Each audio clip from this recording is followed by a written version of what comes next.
السلام علیکم، بسم اللہ الرحمن الرحیم۔ شب برات کی رات موت کا فرشتہ گھر کیا کرنے آتا ہے، جاننے کے لیے ویڈیو کو مکمل دیکھیے گا۔ محترم ناظرین، شبان کی رات جسے برصغیر میں شب برات کہا جاتا 15 ہے۔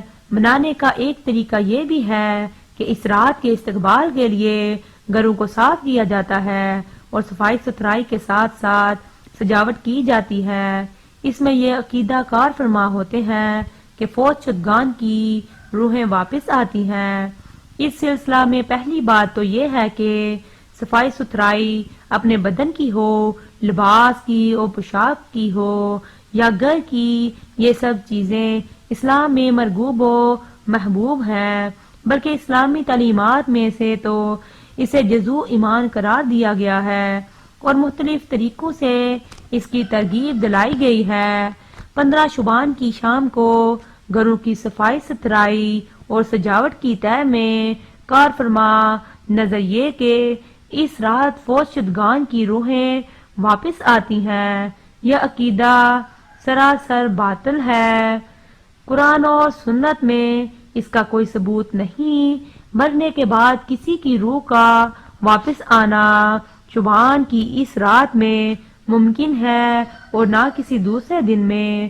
ہمارے برصغیر کے معاشرے میں مخصوص حلوہ کھانے اور کھلانے کے شوقین بعض مذہبی پیشواؤں نے تو اپنے محسوس مفادات کے لیے روحوں کی آمد و رفت کا باقاعدہ ایک چارٹ مہیا کر رکھا ہے، جس کے مطابق وہ عوام سے فوت شدگان کے نام پر کھاتے پیتے اور کپڑے کی شکل میں نذرانے وصول کرتے رہتے ہیں۔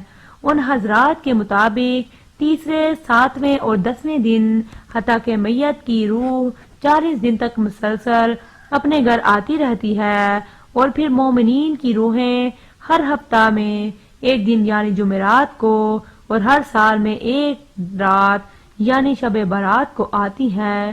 یہ نظریہ اور عقیدہ اہل سنت کے متفقہ عقائد کی روح سے صحیح نہیں بلکہ باطل ہے، کیونکہ فوت شدگان برزخی زندگی سے وابستہ ہو جاتے ہیں اور عالم برزخ کا عالم کا دنیا سے کوئی تعلق نہیں۔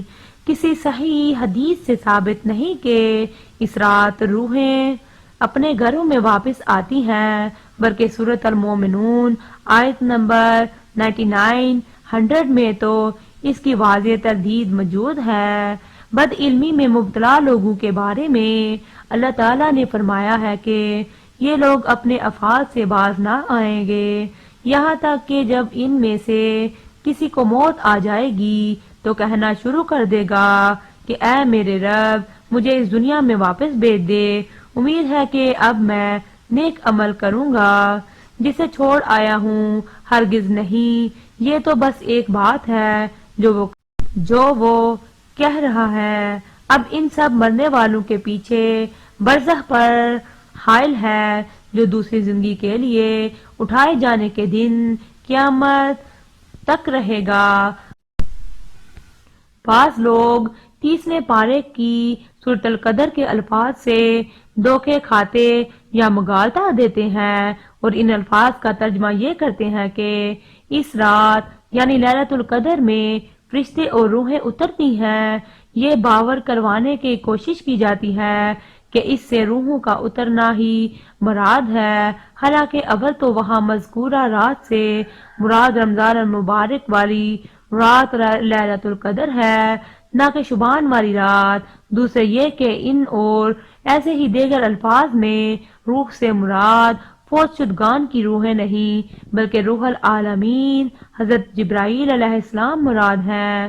پھر اسی ایک آیت میں حضرت جبرائیل علیہ السلام کو روح سے تعبیر نہیں کیا گیا بلکہ قرآن کریم کے دیگر متعدد مقامات پر بھی انہیں روح العالمین اور روح المقدس کے ناموں سے ذکر کیا گیا ہے، جیسا کہ سورۃ البقرہ آیت 87 اور 253 میں روح المقدس سے مراد جبرائیل علیہ السلام ہے اور بعض کے نزدیک خود حضرت عیسیٰ علیہ السلام کی اپنی روح پاک مراد ہے جسے اللہ تعالیٰ نے قدسی صفات بتایا ہے۔ پھر سورۃ المائدہ آیت 110 میں بھی یہی بات مذکورہ ہے۔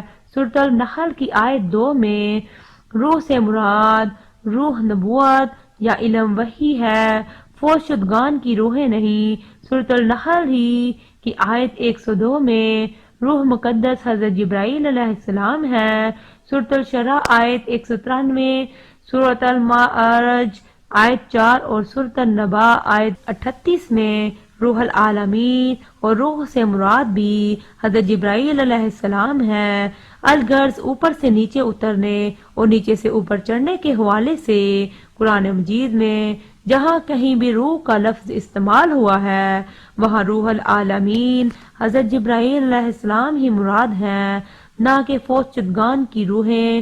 اس تفصیل سے معلوم ہوا ہے کہ شبان کی شام کو روح کی آمد اور ان کے استقبال کی نیت سے جھاڑ پونچھ، صفائی ستھرائی اور تزئین و سجاوٹ کرنا محض ایک خود ساختہ عقیدہ ہے جسے قرآن و سنت سے کوئی دلیل نصیب نہیں۔ لیکن اگر کوئی بلکہ عموماً لوگ روزانہ ہی صفائی کرتے ہیں، وہ حسب معمول ہی اس شام بھی کرتے ہیں تو پھر کوئی حرج نہیں، بلکہ یہ ایک مرغوب فعل ہے۔ یہ سب ایمان کی رات کو لوگ محسوس اہتمام کے ساتھ اور اجتماعی شکل میں قبرستان کی زیارت کے لیے جاتے ہیں۔ اس سلسلے میں عرض ہے کہ یوں تو کسی بھی دن یا کسی بدعت مسنون طریقہ سے زیارت جائز ہے، بلکہ نبی کریم صلی اللہ علیہ وآلہ وسلم نے تو اس کی ترغیب دلائی ہے کہ یہ فکر موت و ذکر آخرت میں معاون ہوتی ہے۔ زیارت کے وقت جو دعا ہے وہ بھی صحیح حدیث میں ثابت ہے۔ زیارت قبور کی 3 قسمیں ہیں۔ ابن میں سے شرکیہ اور بدیہ کو چھوڑ کر صرف شریعہ کے پیش نظر محض موقع بموقع صرف اپنی گاؤں کی قریبی قبرستان میں جایا جا سکتا ہے، لیکن وہ بھی صرف انفرادی شکل میں ہو تو مفید طلب ہے، اور یہ زیادہ عبرت انگیز بھی ہوگی جب بہت سارے لوگ مل کر قبرستان میں جائیں گے تو ظاہر ہے کہ انہیں وہ عبرت حاصل نہیں ہو سکتی جو اکیلے شخص کے لیے ممکن ہے۔ نبی اکرم صلی اللہ علیہ وآلہ وسلم کا عمل اس بات پر شاہد ہے کہ آپ اس غرض سے جو زیارت قبور کے لیے تشریف لے گئے تو اکیلے تھے، باجماعت نہیں تھے۔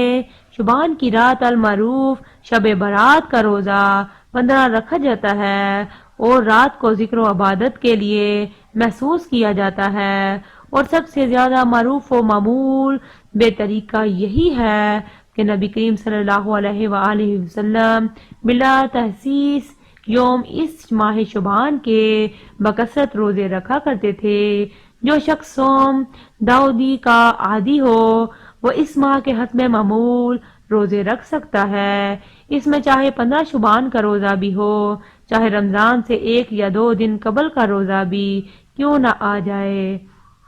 اور وہ شخص جو ہر ماہ ایام چاند کی 13، 14 اور 15 تاریخ کا روزہ رکھتا آ رہا ہے وہ بھی بلا اختلاف اس دن کا روزہ رکھ سکتا ہے، کیونکہ وہ صرف 15 شبان کا روزہ نہیں رکھے گا بلکہ ساتھ ہی 13 اور 14 کا بھی رکھے گا۔ باقی رہا اس رات کو منانے کا آخری طریقہ، یعنی رات کو قیام کرنا، ذکر و اذکار میں مشغول ہونا اور ایک محسوس نماز ادا کرنا، تو اس سلسلہ میں عرض ہے کہ یہ رات بہرحال عام راتوں کی نسبت قدر فضیلت والی ہے، جس کا اندازہ متعلقہ روایات کے مجموعی مفاد سے لگایا جا سکتا ہے۔ ان احادیث سے اس رات کی فضیلت کا تو اندازہ ہو جاتا ہے، مگر ان میں ایسی کوئی بات نہیں ملتی جس سے اس طرف اشارہ ملتا ہو کہ اس رات میں تہوار منایا جائے۔ دعا ہے کہ اللہ تعالی ہم سب کو بدعت سے بچنے کی توفیق عطا فرمائے اور ہم سب کو شریعت کے مطابق زندگی گزارنے کی توفیق عطا فرمائے، اور ہم سب کو 5 وقت نماز باجماعت ادا کرنے کی توفیق عطا فرمائے اور ہمارا خاتمہ ایمان پر فرمائے۔ آمین ثم آمین۔ ناظرین، کمنٹ باکس میں اللہ تعالیٰ کے 99 ناموں میں سے ایک نام کمنٹ میں ضرور لکھیں۔ اللہ حافظ۔